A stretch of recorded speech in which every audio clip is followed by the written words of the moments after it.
The return of Sherlock Holmes. The adventure of the Priory School. We have had some dramatic entrances and exits upon our small stage at Baker Street, but I cannot recollect anything more sudden and startling than the first appearance of Thornycroft Huxtable, M.A., Ph.D., etc. His card, which seemed too small to carry the weight of his academic distinctions, preceded him by a few seconds, and then he entered himself, so large, so pompous, and so dignified that he was the very embodiment of self-possession and solidity, and yet his first action when the door had closed behind him was to stagger against the table, whence he slipped down upon the floor, and there was that majestic figure prostrate and insensible upon our bearskin hearthrug. We had sprung to our feet, and for a few moments we stared in silent amazement at this ponderous piece of wreckage, which told of some sudden and fatal storm far out on the ocean of life. Then Holmes hurried with a cushion for his head and I with brandy for his lips.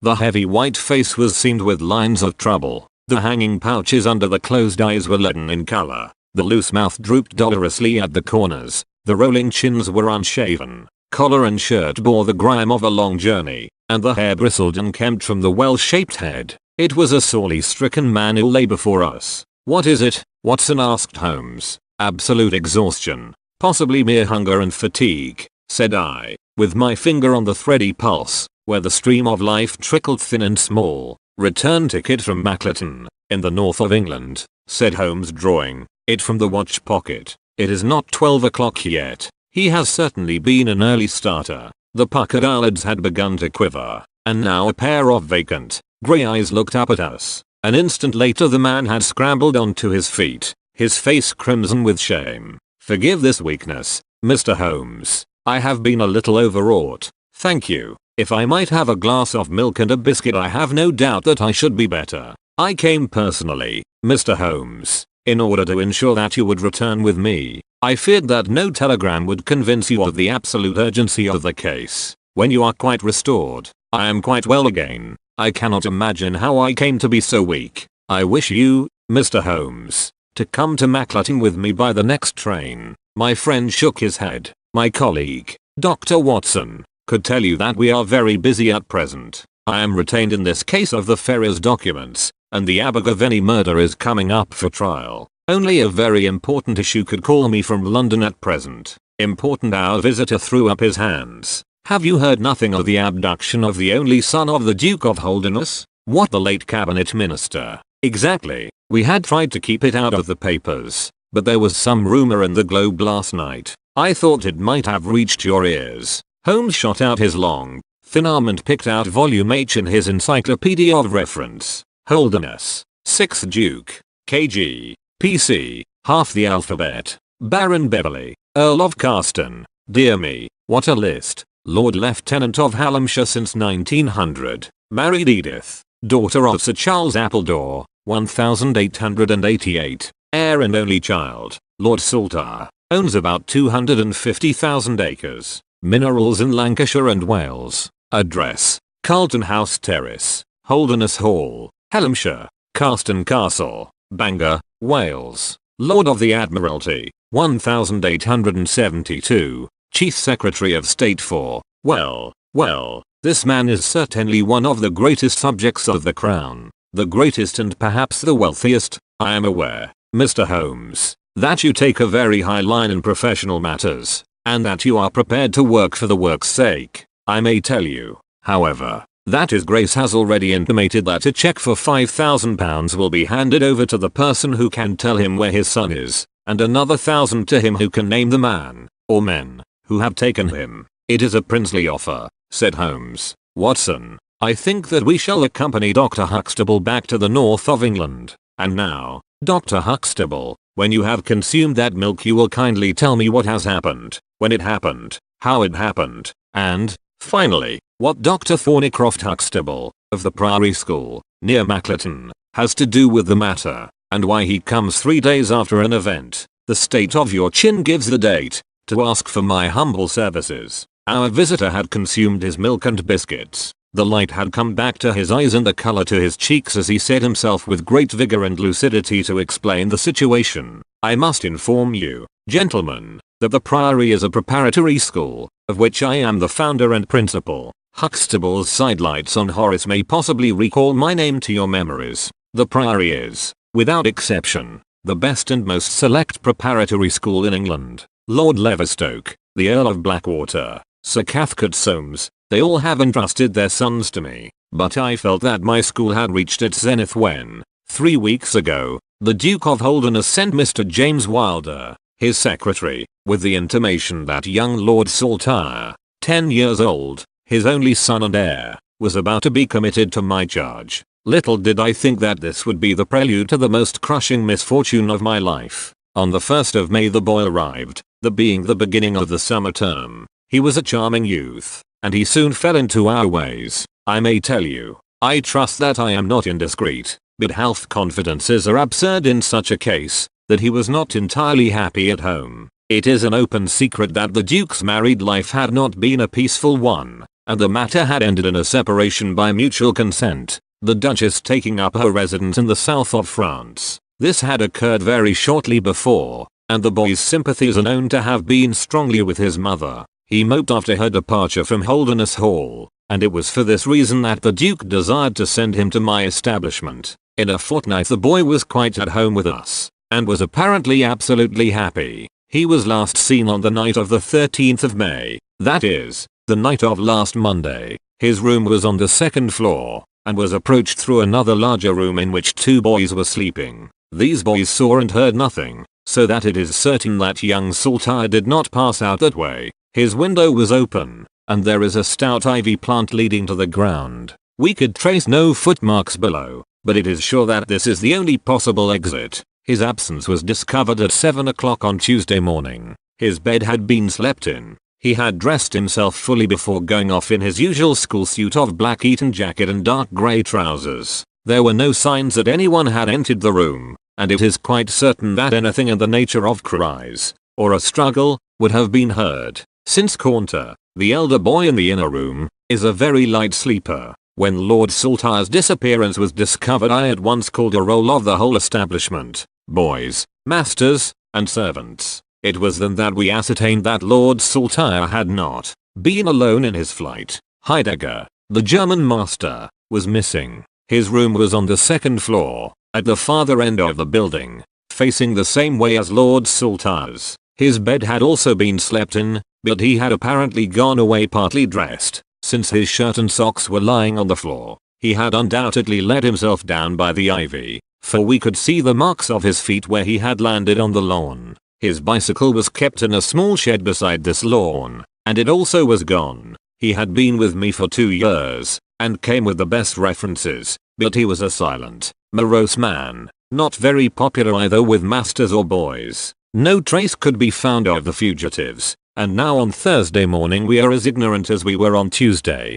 Inquiry was, of course, made at once at Holderness Hall. It is only a few miles away, and we imagined that in some sudden attack of homesickness he had gone back to his father, but nothing had been heard of him. The Duke is greatly agitated, and as to me, you have seen yourselves the state of nervous prostration to which the suspense and the responsibility have reduced me. Mr. Holmes, if ever you put forward your full powers, I implore you to do so now, for never in your life could you have a case which is more worthy of them. Sherlock Holmes had listened with the utmost intentness to the statement of the unhappy schoolmaster. His drawn brows and the deep furrow between them showed that he needed no exhortation to concentrate all his attention upon a problem which, apart from the tremendous interests involved, must appeal so directly to his love of the complex and the unusual. He now drew out his notebook and jotted down 1 or 2 memoranda. "You have been very remiss in not coming to me sooner," said he, civilly. "You start me on my investigation with a very serious handicap. It is inconceivable, for example, that this ivy in this lawn would have yielded nothing to an expert observer. I am not to blame, Mr. Holmes. His Grace was extremely desirous to avoid all public scandal. He was afraid of his family unhappiness being dragged before the world. He has a deep horror of anything of the kind. But there has been some official investigation?" "Yes, sir, and it has proved most disappointing. An apparent clue was at once obtained, since a boy and a young man were reported to have been seen leaving a neighboring station by an early train. Only last night we had news that the couple had been hunted down in Liverpool. and they proved to have no connection whatever with the matter in hand. Then it was that in my despair and disappointment, after a sleepless night, I came straight to you by the early train. I suppose the local investigation was relaxed while this false clue was being followed up. It was entirely dropped, so that 3 days have been wasted. The affair has been most deplorably handled. I feel it, and admit it, and yet the problem should be capable of ultimate solution. I shall be very happy to look into it. Have you been able to trace any connection between the missing boy and this German master? None at all. Was he in the master's class? No. He never exchanged a word with him so far as I know. That is certainly very singular. Had the boy a bicycle? Number. Was any other bicycle missing? Number. Is that certain? Quite. Well, now, you do not mean to seriously suggest that this German rode off upon a bicycle in the dead of the night bearing the boy in his arms? Certainly not. Then what is the theory in your mind? The bicycle may have been a blind. It may have been hidden somewhere and the pair gone off on foot. Quite so. But it seems rather an absurd blind, does it not? Were there other bicycles in this shed? Several. Would he not have hidden a couple he desired to give the idea that they had gone off upon them? I suppose he would. Of course he would. The blind theory won't do. But the incident is an admirable starting point for an investigation. After all, a bicycle is not an easy thing to conceal or to destroy. One other question. Did anyone call to see the boy on the day before he disappeared? Number. Did he get any letters? Yes, one letter. From whom? From his father. Do you open the boy's letters? Number. How do you know it was from the father? The coat of arms was on the envelope, and it was addressed in the Duke's peculiar stiff hand. Besides, the Duke remembers having written. When had he a letter before that? Not for several days. Had he ever one from France? No, never. You see the point of my questions. Of course, either the boy was carried off by force or he went of his own free will. In the latter case you would expect that some prompting from outside would be needed to make so young a lad do such a thing. If he has had no visitors, that prompting must have come in letters. Hence I try to find out who were his correspondents. I fear I cannot help you much.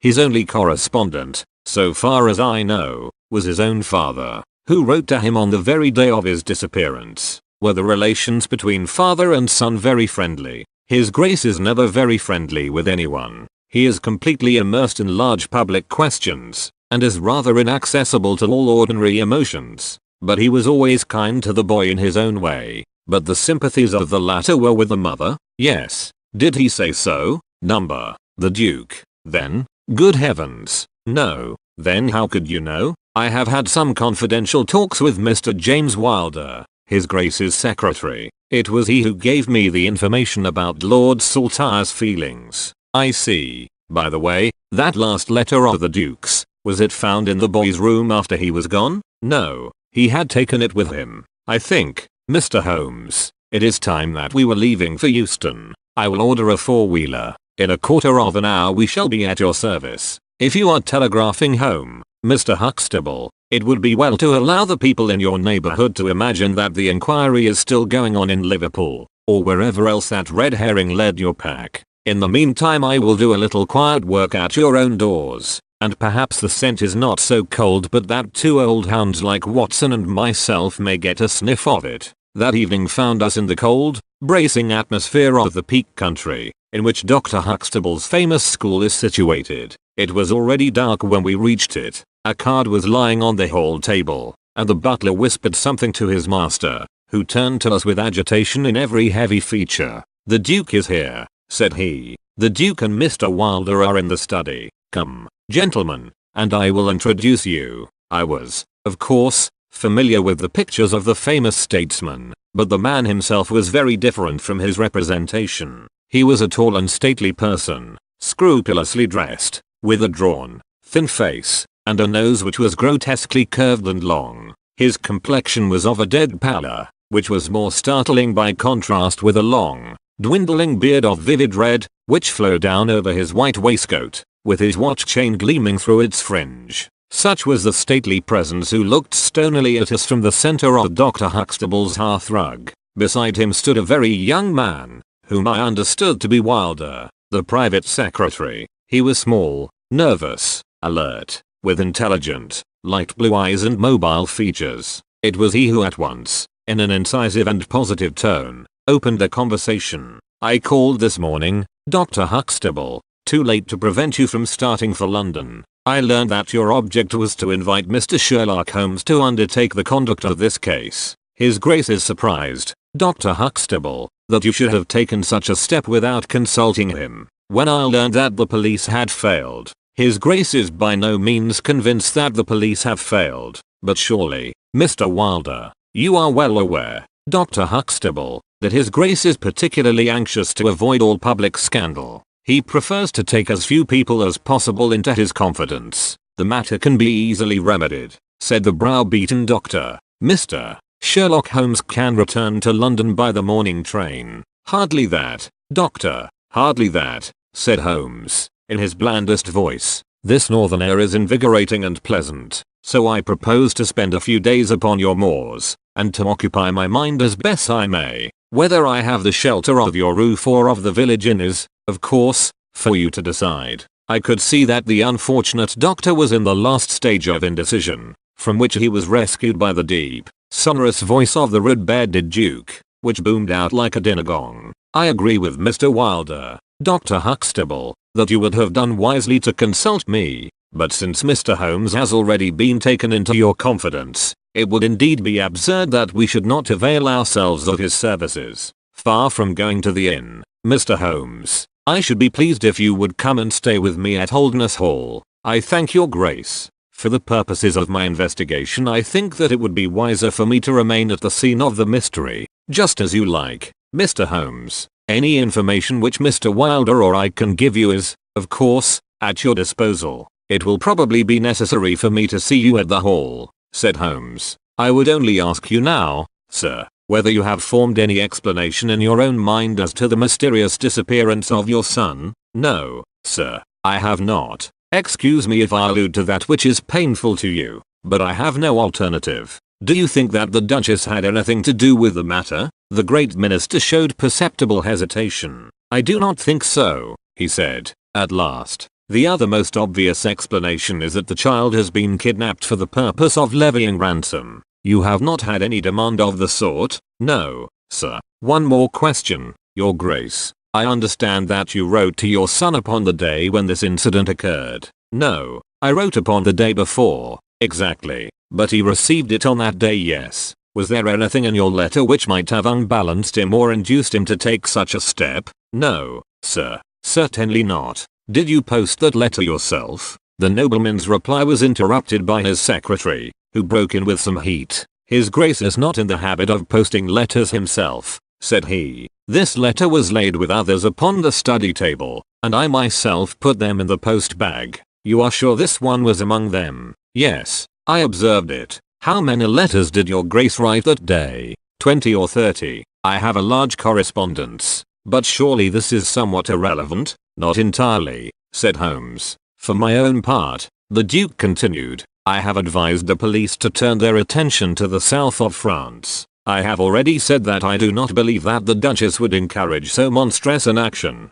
but the lad had the most strong-headed opinions, and it is possible that he may have fled to her, aided and abetted by this German. I think, Dr. Huxtable, that we will now return to the hall." I could see that there were other questions which Holmes would have wished to put, but the nobleman's abrupt manner showed that the interview was at an end. It was evident that to his intensely aristocratic nature this discussion of his intimate family affairs with a stranger was most abhorrent, and that he feared lest every fresh question would throw a fiercer light into the discreetly shadowed corners of his ducal history. When the nobleman and his secretary had left, my friend flung himself at once with characteristic eagerness into the investigation. The boy's chamber was carefully examined, and yielded nothing save the absolute conviction that it was only through the window that he could have escaped. The German master's room and effects gave no further clue. In his case a trailer of ivy had given way under his weight, and we saw by the light of a lantern the mark on the lawn where his heels had come down. That one dent in the short green grass was the only material witness left of this inexplicable nocturnal flight. Sherlock Holmes left the house alone, and only returned after 11. He had obtained a large ordnance map of the neighborhood, and this he brought into my room, where he laid it out on the bed, and, having balanced the lamp in the middle of it, He began to smoke over it, and occasionally to point out objects of interest with the reeking amber of his pipe. "This case grows upon me, Watson," said he. "There are decidedly some points of interest in connection with it. In this early stage I want you to realize those geographical features which may have a good deal to do with our investigation. Look at this map. This dark square is the Priory School. I'll put a pin in it. Now, this line is the main road. You see that it runs east and west past the school, and you see also that there is no side road for a mile either way. If these two folk passed away by road, it was this road. Exactly. By a singular and happy chance we are able to some extent to check what passed along this road during the night in question.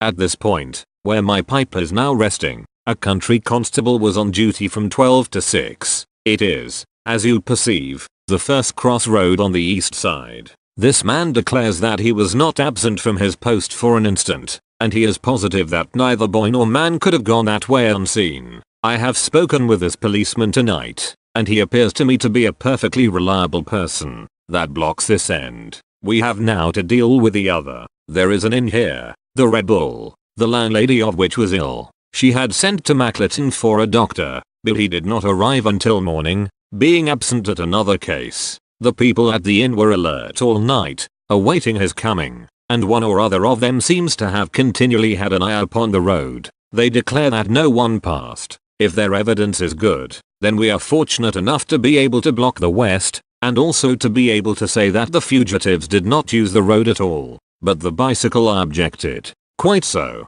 We will come to the bicycle presently. To continue our reasoning, if these people did not go by the road, they must have traversed the country to the north of the house or to the south of the house. That is certain. Let us weigh the one against the other. On the south of the house is, as you perceive, a large district of arable land, cut up into small fields, with stone walls between them. There, I admit that a bicycle is impossible. We can dismiss the idea. We turn to the country on the north. Here there lies a grove of trees, marked as the Ragged Shore, and on the farther side stretches a great rolling moor, Lower Gill Moor, extending for 10 miles and sloping gradually upwards. Here, at one side of this wilderness, is Holderness Hall, 10 miles by road, but only 6 across the moor. It is a peculiarly desolate plain. A few more farmers have small holdings, where they rear sheep and cattle. Except these, the plover and the curlew are the only inhabitants until you come to the Chesterfield High Road.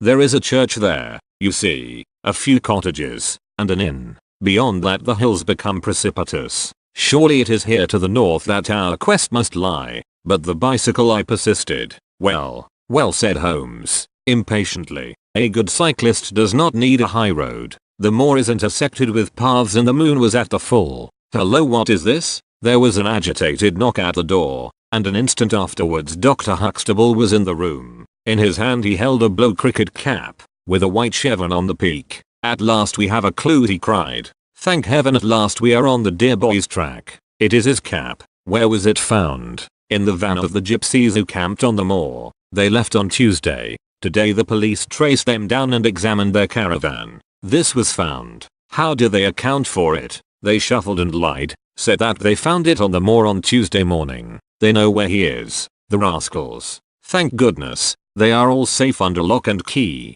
Either the fear of the law or the Duke's purse will certainly get out of them all that they know. So far, so good, said Holmes, when the doctor had at last left the room. It at least bears out the theory that it is on the side of the Lower Gill Moor that we must hope for results. The police have really done nothing locally, save the arrest of these gypsies. Look here, Watson. There is a watercourse across the moor. You see it marked here in the map. In some parts it widens into a morass. This is particularly so in the region between Holderness Hall and the school. It is vain to look elsewhere for tracks in this dry weather, but at that point there is certainly a chance of some record being left. I will call you early tomorrow morning, and you and I will try if we can throw some little light upon the mystery. The day was just breaking when I woke to find the long, thin form of Holmes by my bedside. He was fully dressed, and had apparently already been out. I have done the lawn in the bicycle shed, said he. I have also had a ramble through the Ragged Shore.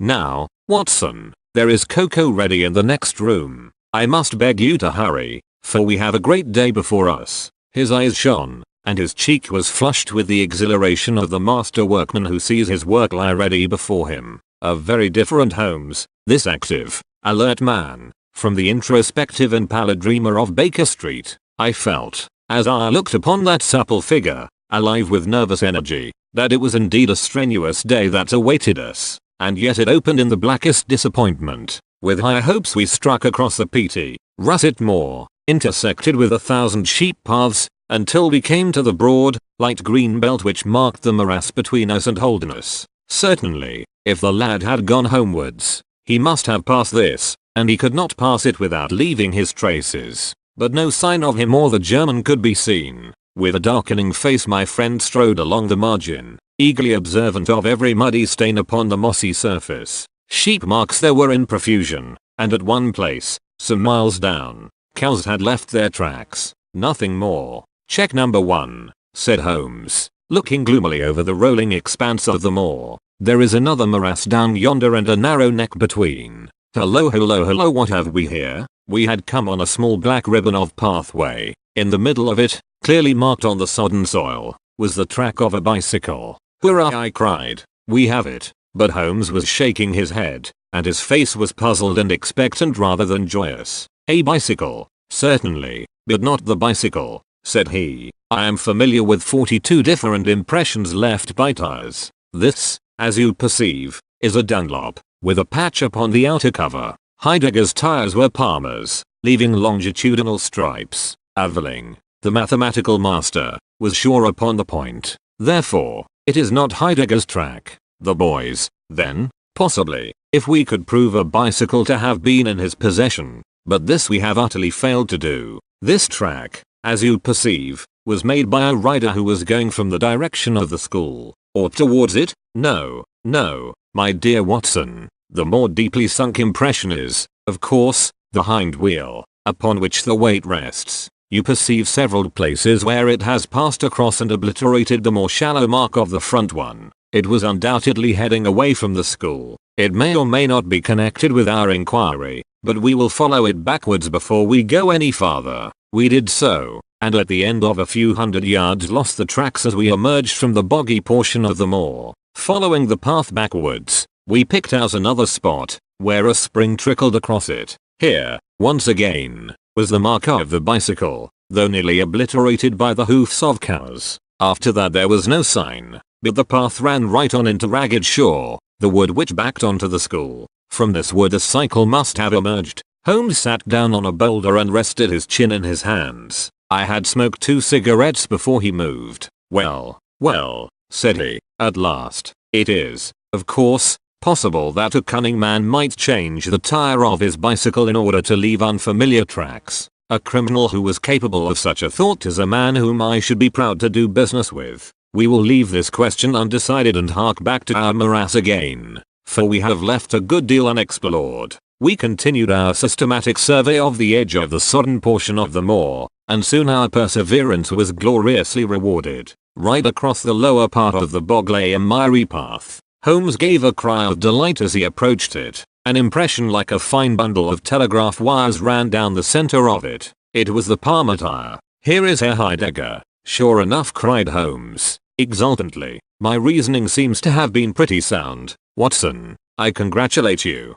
but we have a long way still to go. Kindly walk clear of the path. Now let us follow the trail. I fear that it will not lead very far. We found, however, as we advanced that this portion of the moor is intersected with soft patches, and, though we frequently lost sight of the track, we always succeeded in picking it up once more. Do you observe, said Holmes, that the rider is now undoubtedly forcing the pace? There can be no doubt of it. Look at this impression, where you get both tires clear. The one is as deep as the other. That can only mean that the rider is throwing his weight onto the handlebar, as a man does when he is sprinting. By Jove, he has had a fall. There was a broad, irregular smudge covering some yards of the track. Then there were a few footmarks, and the tire reappeared once more. A side slip, I suggested. Holmes held up a crumpled branch of flowering gorse. To my horror I perceived that the yellow blossoms were all dabbled with crimson. On the path,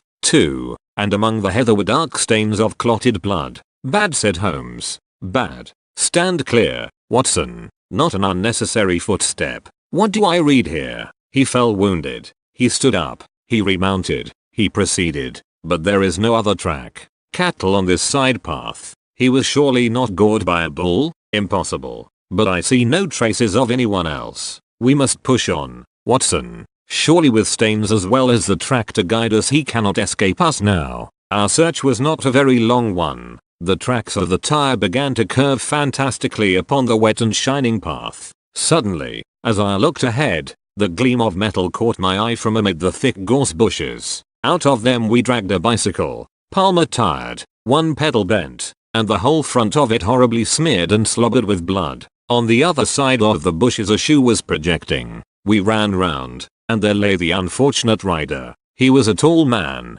full bearded, with spectacles, one glass of which had been knocked out. The cause of his death was a frightful blow upon the head, which had crushed in part of his skull. That he could have gone on after receiving such an injury said much for the vitality and courage of the man. He wore shoes, but no socks, and his open coat disclosed a nightshirt beneath it. It was undoubtedly the German master. Holmes turned the body over reverently, and examined it with great attention. He then sat in deep thought for a time, and I could see by his ruffled brow that this grim discovery had not, in his opinion, advanced us much in our inquiry. It is a little difficult to know what to do, Watson, said he at last. My own inclinations are to push this inquiry on, for we have already lost so much time that we cannot afford to waste another hour. On the other hand, we are bound to inform the police of the discovery, and to see that this poor fellow's body is looked after. I could take a note back, but I need your company and assistance.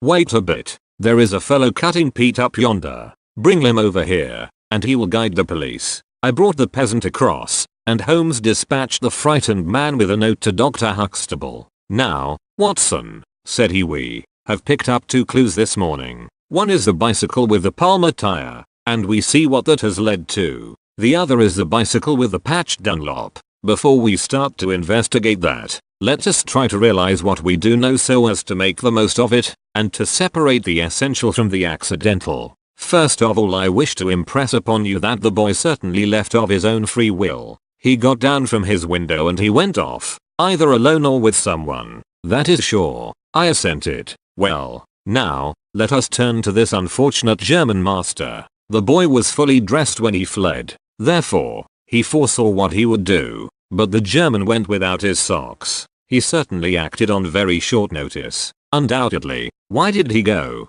Because, from his bedroom window, he saw the flight of the boy. Because he wished to overtake him and bring him back. He seized his bicycle, pursued the lad, and in pursuing him met his death. So it would seem. Now I come to the critical part of my argument. The natural action of a man in pursuing a little boy would be to run after him. He would know that he could overtake him. But the German does not do so. He turns to his bicycle. I am told that he was an excellent cyclist. He would not do this if he did not see that the boy had some swift means of escape. The other bicycle. Let us continue our reconstruction. He meets his death 5 miles from the school. Not by a bullet, mark you, which even a lad might conceivably discharge, but by a savage blow dealt by a vigorous arm. The lad, then, had a companion in his flight. And the flight was a swift one, since it took 5 miles before an expert cyclist could overtake them. Yet we survey the ground round the scene of the tragedy. What do we find? A few cattle tracks, nothing more. I took a wide sweep round, and there is no path within 50 yards. Another cyclist could have had nothing to do with the actual murder, nor were there any human footmarks. Holmes, I cried, this is impossible. Admirable, he said. A most illuminating remark. It is impossible as I state it, and therefore I must in some respect have stated it wrong. Yet you saw for yourself. Can you suggest any fallacy? He could not have fractured his skull in a fall, in a morass. Watson, I am at my wit's end. Tut, tut, we have solved some worse problems. At least we have plenty of material, if we can only use it. Come, then, and, having exhausted the Palmer, let us see what the Dunlop with the patched cover has to offer us. We picked up the track and followed it onwards for some distance, but soon the moor rose into a long, heather-tufted curve, and we left the watercourse behind us. No further help from tracks could be hoped for. At the spot where we saw the last of the Dunlop Tower, it might equally have led to Holderness Hall, the stately towers of which rose some miles to our left, or to a low, grey village which lay in front of us, and marked the position of the Chesterfield High Road. As we approached the forbidding and squalid inn, with the sign of a gamecock above the door, Holmes gave a sudden groan and clutched me by the shoulder to save himself from falling. He had had one of those violent strains of the ankle which leave a man helpless. With difficulty he limped up to the door, where a squat, dark, elderly man was smoking a black clay pipe. "How are you, Mr. Reuben Hayes?" said Holmes. "Who are you, and how do you get my name so pat?" the countryman answered, with a suspicious flash of a pair of cunning eyes. "Well, it's printed on the board above your head. It's easy to see a man who is master of his own house. I suppose you haven't such a thing as a carriage in your stables?" "No, I have not. I can hardly put my foot to the ground." "Don't put it to the ground." "But I can't walk." "Well, then, hop." Mr. Reuben Hayes's manner was far from gracious, but Holmes took it with admirable good humor. "Look here, my man," said he, "this is really rather an awkward fix for me. I don't mind how I get on." "Neither do I," said the morose landlord. "The matter is very important. I would offer you a sovereign for the use of a bicycle." The landlord pricked up his ears. "Where do you want to go?" "To Holderness Hall, pals of the Duke, I suppose," said the landlord, surveying our mud-stained garments with ironical eyes. Holmes laughed good-naturedly. "He'll be glad to see us, anyhow." "Why?" "Because we bring him news of his lost son." The landlord gave a very visible start. "What? You're on his track?" "He has been heard of in Liverpool. They expect to get him every hour." Again a swift change passed over the heavy, unshaven face. His manner was suddenly genial. "I've less reason to wish the Duke well than most men,"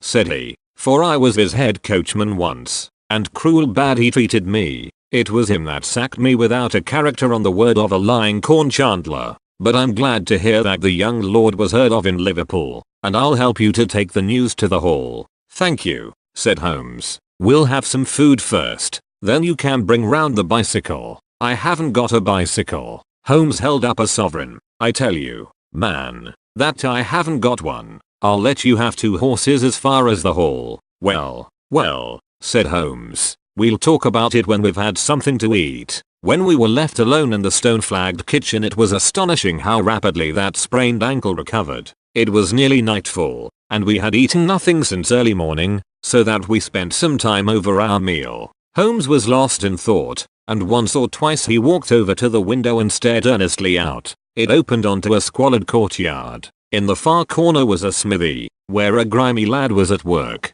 On the other side were the stables. Holmes had sat down again after one of these excursions, when he suddenly sprang out of his chair with a loud exclamation. "By heaven, Watson, I believe that I've got it," he cried. Yes, it must be so. Watson, do you remember seeing any cow tracks today?" "Yes, several." "Where?" "Well, everywhere. They were at the morass, and again on the path, and again near where poor Heidegger met his death." "Exactly. Well, now, Watson, how many cows did you see on the moor?" "I don't remember seeing any." "Strange, Watson, that we should see tracks all along our line, but never a cow on the whole moor. Very strange, Watson."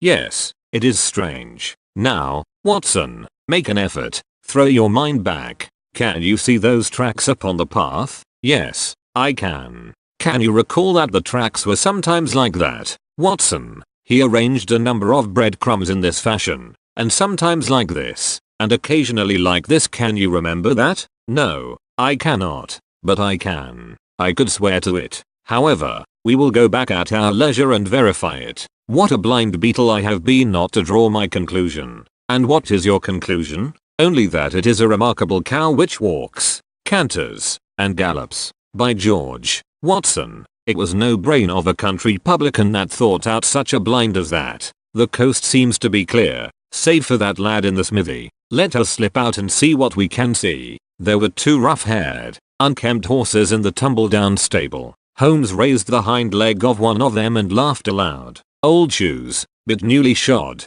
Old shoes, but new nails. This case deserves to be a classic. Let us go across to the smithy." The lad continued his work without regarding us. I saw Holmes's eye darting to right and left among the litter of iron and wood which was scattered about the floor. Suddenly, however, we heard a step behind us, and there was the landlord, his heavy eyebrows drawn over his savage eyes, his swarthy features convulsed with passion. He held a short, metal-headed stick in his hand, and he advanced in so menacing a fashion that I was right glad to feel the revolver in my pocket. "You infernal spies," the man cried. "What are you doing there?" "Why, Mr. Reuben Hayes," said Holmes, coolly, "one might think that you were afraid of our finding something out." The man mastered himself with a violent effort, and his grim mouth loosened into a false laugh, which was more menacing than his frown. "You're welcome to all you can find out in my smithy," said he, "but look here, mister, I don't care for folk poking about my place without my leave, so the sooner you pay your score and get out of this the better I shall be pleased."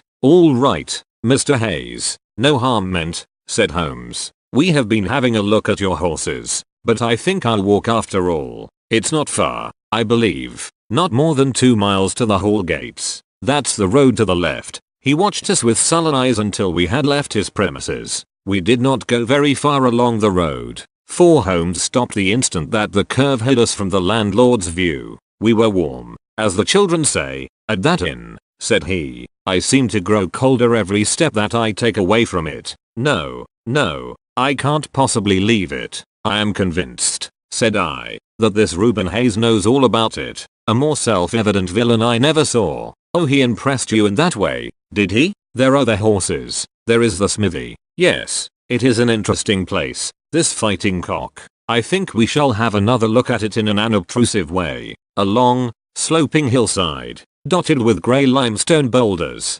stretched behind us. We had turned off the road, and were making our way up the hill, when, looking in the direction of Holderness Hall, I saw a cyclist coming swiftly along. "Get down, Watson," cried Holmes, with a heavy hand upon my shoulder. We had hardly sunk from view when the man flew past us on the road. Amid a rolling cloud of dust I caught a glimpse of a pale, agitated face, a face with horror in every lineament, the mouth open, the eyes staring wildly in front. It was like some strange caricature of the dapper James Wilder whom we had seen the night before. "The Duke's secretary," cried Holmes. "Come, Watson, let us see what he does." We scrambled from rock to rock until in a few moments we had made our way to a point from which we could see the front door of the inn. Wilder's bicycle was leaning against the wall beside it. No one was moving about the house, nor could we catch a glimpse of any faces at the windows. Slowly the twilight crept down as the sun sank behind the high towers of Holderness Hall. Then in the gloom we saw the 2 side lamps of a trap light up in the stable yard of the inn, and shortly afterwards heard the rattle of hoofs, as it wheeled out into the road and tore off at a furious pace in the direction of Chesterfield. "What do you make of that, Watson?" Holmes whispered. "It looks like a flight. A single man in a dog cart, so far as I could see. Well, it certainly was not Mr. James Wilder, for there he is at the door." A red square of light had sprung out of the darkness. In the middle of it was the black figure of the secretary, his head advanced, peering out into the night. It was evident that he was expecting someone. Then at last there were steps in the road. A second figure was visible for an instant against the light. The door shut, and all was black once more. 5 minutes later a lamp was lit in a room upon the first floor. "It seems to be a curious class of custom that is done by the Fighting Cock," said Holmes. "The bar is on the other side." "Quite so. These are what one may call the private guests. Now, what in the world is Mr. James Wilder doing in that den at this hour of night, and who is the companion who comes to meet him there? Come, Watson, we must really take a risk and try to investigate this a little more closely." Together we stole down to the road and crept across to the door of the inn. The bicycle still leaned against the wall. Holmes struck a match and held it to the back wheel, and I heard him chuckle as the light fell upon a patched Dunlop tire. Up above us was the lighted window. "I must have a peep through that, Watson. If you bend your back and support yourself upon the wall, I think that I can manage." An instant later his feet were on my shoulders, but he was hardly up before he was down again. "Come, my friend," said he, "our day's work has been quite long enough. I think that we have gathered all that we can. It's a long walk to the school, and the sooner we get started the better." He hardly opened his lips during that weary trudge across the moor, nor would he enter the school when he reached it. but went on to Mackleton Station, whence he could send some telegrams. Late at night I heard him consoling Dr. Huxtable, prostrated by the tragedy of his master's death, and later still he entered my room as alert and vigorous as he had been when he started in the morning. "All goes well, my friend," said he. "I promise that before tomorrow evening we shall have reached the solution of the mystery." At 11 o'clock next morning my friend and I were walking up the famous Yew Avenue of Holderness Hall. We were ushered through the magnificent Elizabethan doorway and into his Grace's study. There we found Mr. James Wilder, demure and courtly, but with some trace of that wild terror of the night before still lurking in his furtive eyes and in his twitching features. "You have come to see his Grace? I am sorry, but the fact is that the Duke is far from well. He has been very much upset by the tragic news. We received a telegram from Dr. Huxtable yesterday afternoon, which told us of your discovery. I must see the Duke, Mr. Wilder, but he is in his room." "Then I must go to his room. I believe he is in his bed. I will see him there." Holmes's cold and inexorable manner showed the secretary that it was useless to argue with him. "Very good, Mr. Holmes. I will tell him that you are here." After half an hour's delay the great nobleman appeared. His face was more cadaverous than ever, his shoulders had rounded, and he seemed to me to be an altogether older man than he had been the morning before. He greeted us with a stately courtesy and seated himself at his desk, his red beard streaming down onto the table. "Well, Mr. Holmes," said he, but my friend's eyes were fixed upon the secretary, who stood by his master's chair. "I think, your Grace, that I could speak more freely in Mr. Wilder's absence." The man turned a shade paler and cast a malignant glance at Holmes. "If your Grace wishes, yes, you had better go. Now, Mr. Holmes, what have you to say?" My friend waited until the door had closed behind the retreating secretary. "The fact is, your Grace," said he, "that my colleague, Dr. Watson, and myself had an assurance from Dr. Huxtable that a reward had been offered in this case. I should like to have this confirmed from your own lips." "Certainly, Mr. Holmes. It amounted, if I am correctly informed, to £5,000 to anyone who will tell you where your son is." "Exactly. And another 1,000 to the man who will name the person or persons who keep him in custody?" "Exactly. Under the latter heading is included, no doubt, not only those who may have taken him away, but also those who conspire to keep him in his present position." Yes, cried the Duke, impatiently. "If you do your work well, Mr. Sherlock Holmes, you will have no reason to complain of niggardly treatment." My friend rubbed his thin hands together with an appearance of avidity which was a surprise to me, who knew his frugal tastes. "I fancy that I see your Grace's checkbook upon the table," said he. "I should be glad if you would make me out a check for £6,000. It would be as well, perhaps, for you to cross it. The Capital and Counties Bank, Oxford Street branch, are my agents." His Grace sat very stern and upright in his chair, and looked stonily at my friend. "Is this a joke, Mr. Holmes? It is hardly a subject for pleasantry." "Not at all, your Grace. I was never more earnest in my life." "What do you mean, then?" "I mean that I have earned the reward. I know where your son is, and I know some, at least, of those who are holding him." The Duke's beard had turned more aggressively red than ever against his ghastly white face. "Where is he?" he gasped. "He is, or was last night, at the Fighting Cock Inn, about 2 miles from your park gate." The Duke fell back in his chair. "And whom do you accuse?" Sherlock Holmes's answer was an astounding one. He stepped swiftly forward and touched the Duke upon the shoulder. "I accuse you," said he, "and now, your Grace, I'll trouble you for that check." Never shall I forget the Duke's appearance as he sprang up and clawed with his hands like one who is sinking into an abyss. Then, with an extraordinary effort of aristocratic self-command, he sat down and sank his face in his hands. It was some minutes before he spoke. "How much do you know?" he asked at last, without raising his head. "I saw you together last night. Does anyone else besides your friend know?" "I have spoken to no one." The Duke took a pen in his quivering fingers and opened his checkbook. "I shall be as good as my word, Mr. Holmes. I am about to write your check, however unwelcome the information which you have gained may be to me. When the offer was first made I little thought the turn which events might take, but you and your friend are men of discretion, Mr. Holmes. I hardly understand your Grace. I must put it plainly, Mr. Holmes. If only you two know of this incident, There is no reason why it should go any farther. I think £12,000 is the sum that I owe you, is it not? But Holmes smiled and shook his head. I fear, your grace, that matters can hardly be arranged so easily. There is the death of this schoolmaster to be accounted for. But James knew nothing of that. You cannot hold him responsible for that.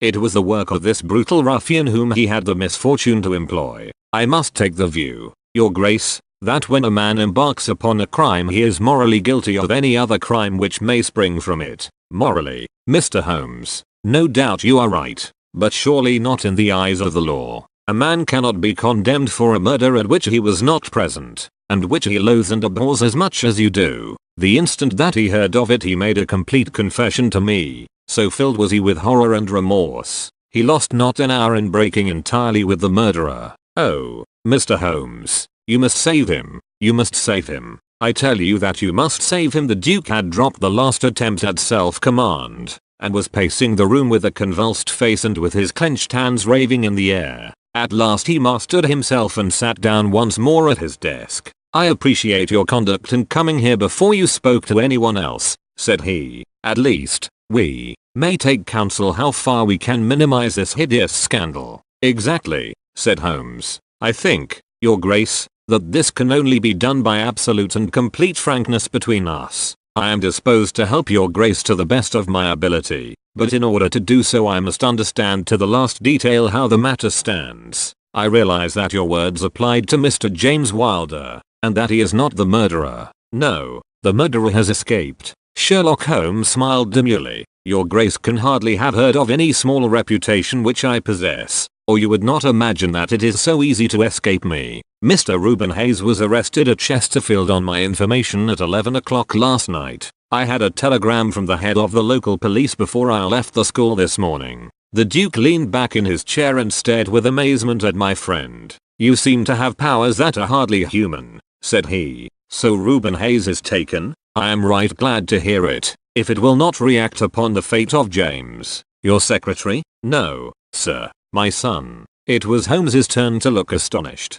I confess that this is entirely new to me, your grace. I must beg you to be more explicit. I will conceal nothing from you. I agree with you that complete frankness, however painful it may be to me, is the best policy in this desperate situation to which James's folly and jealousy have reduced us. When I was a very young man, Mr. Holmes, I loved with such a love as comes only once in a lifetime. I offered the lady marriage, but she refused it on the grounds that such a match might mar my career. Had she lived I would certainly never have married anyone else. She died, and left us one child, whom for her sake I have cherished and cared for. I could not acknowledge the paternity to the world, but I gave him the best of educations, and since he came to manhood I have kept him near my person. He surprised my secret, and has presumed ever since upon the claim which he has upon me and upon his power of provoking a scandal, which would be abhorrent to me. His presence had something to do with the unhappy issue of my marriage.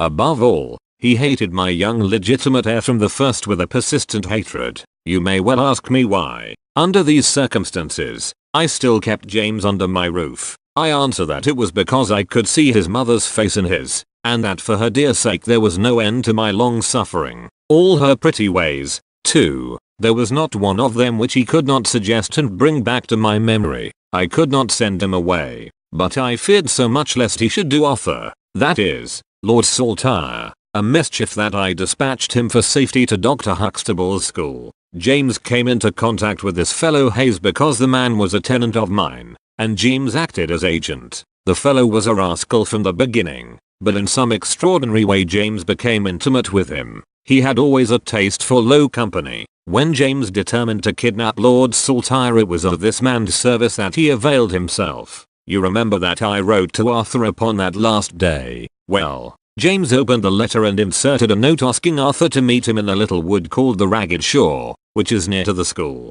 He used the Duchess's name, and in that way got the boy to come. That evening James bicycled over. I am telling you what he has himself confessed to me, and he told Arthur, whom he met in the wood, that his mother longed to see him, that she was awaiting him on the moor, and that if he would come back into the wood at midnight he would find a man with a horse, who would take him to her. Poor Arthur fell into the trap. He came to the appointment and found this fellow Hayes with a lead pony, Arthur mounted, and they set off together. It appears, though this James only heard yesterday, that they were pursued, that Hayes struck the pursuer with his stick, and that the man died of his injuries. Hayes brought Arthur to his public house, the Fighting Cock, where he was confined in an upper room, under the care of Mrs. Hayes, who is a kindly woman, but entirely under the control of her brutal husband. Well, Mr. Holmes, that was the state of affairs when I first saw you 2 days ago. I had no more idea of the truth than you. You will ask me what was James's motive in doing such a deed.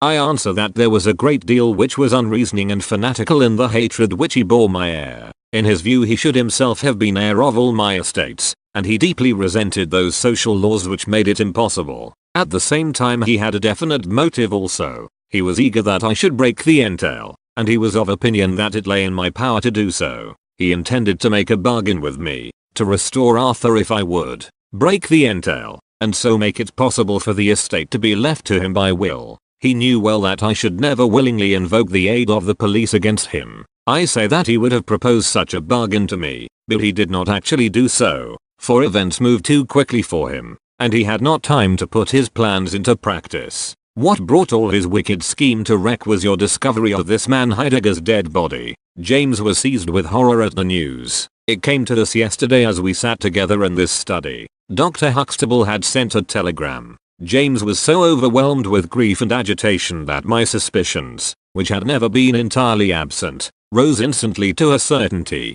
and I taxed him with the deed. He made a complete voluntary confession. Then he implored me to keep his secret for 3 days longer, so as to give his wretched accomplice a chance of saving his guilty life. I yielded, as I have always yielded, to his prayers, and instantly James hurried off to the Fighting Cock to warn Hayes and give him the means of flight. I could not go there by daylight without provoking comment, but as soon as night fell I hurried off to see my dear Arthur. I found him safe and well, but horrified beyond expression by the dreadful deed he had witnessed. In deference to my promise, and much against my will, I consented to leave him there for 3 days under the charge of Mrs. Hayes, since it was evident that it was impossible to inform the police where he was without telling them also who was the murderer, and I could not see how that murderer could be punished without ruin to my unfortunate James. You asked for frankness, Mr. Holmes, and I have taken you at your word, for I have now told you everything without an attempt at circumlocution or concealment.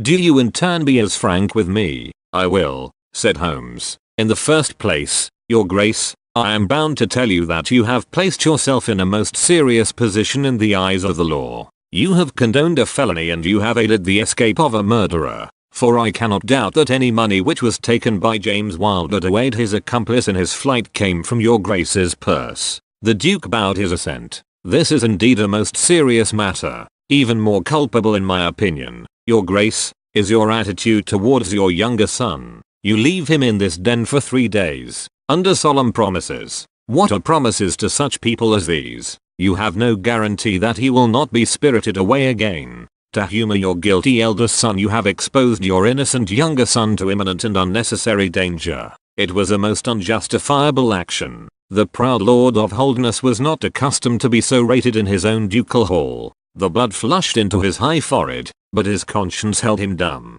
I will help you, but on one condition only. It is that you ring for the footman and let me give such orders as I like. Without a word the Duke pressed the electric bell. A servant entered. You will be glad to hear, said Holmes, that your young master is found. It is the Duke's desire that the carriage shall go at once to the Fighting Cock Inn to bring Lord Saltire home. Now, said Holmes, when the rejoicing lackey had disappeared, having secured the future, we can afford to be more lenient with the past. I am not in an official position, and there is no reason, so long as the ends of justice are served, why I should disclose all that I know. As to Hayes I say nothing. The gallows awaits him, and I would do nothing to save him from it. What he will divulge I cannot tell, but I have no doubt that your Grace could make him understand that it is to his interest to be silent. From the police point of view he will have kidnapped the boy for the purpose of ransom. If they do not themselves find it out I see no reason why I should prompt them to take a broader point of view. I would warn your Grace, however, that the continued presence of Mr. James Wilder in your household can only lead to misfortune. I understand that, Mr. Holmes, and it is already settled that he shall leave me forever and go to seek his fortune in Australia. In that case, Your Grace, since you have yourself stated that any unhappiness in your married life was caused by his presence, I would suggest that you make such amends as you can to the Duchess, and that you try to resume those relations which have been so unhappily interrupted. That also I have arranged, Mr. Holmes. I wrote to the Duchess this morning. In that case, said Holmes, rising, I think that my friend and I can congratulate ourselves upon several most happy results from our little visit to the north. There is one other small point upon which I desire some light. This fellow Hayes had shod his horses with shoes which counterfeited the tracks of cows. Was it from Mr. Wilder that he learnt so extraordinary a device? The Duke stood and thought for a moment, with a look of intense surprise on his face. Then he opened a door and showed us into a large room furnished as a museum. He led the way to a glass case in a corner, and pointed to the inscription. These shoes, it ran, were dug up in the moat of Holderness Hall. They are for the use of horses, but they are shaped below with a cloven foot of iron, so as to throw pursuers off the track. They are supposed to have belonged to some of the marauding barons of Holderness in the Middle Ages. Holmes opened the case, and moistening his finger he passed it along the shoe. A thin film of recent mud was left upon his skin. Thank you, said he, as he replaced the glass. It is the second most interesting object that I have seen in the north. And the first? Holmes folded up his check and placed it carefully in his notebook. I am a poor man, said he, as he patted it affectionately and thrust it into the depths of his inner pocket.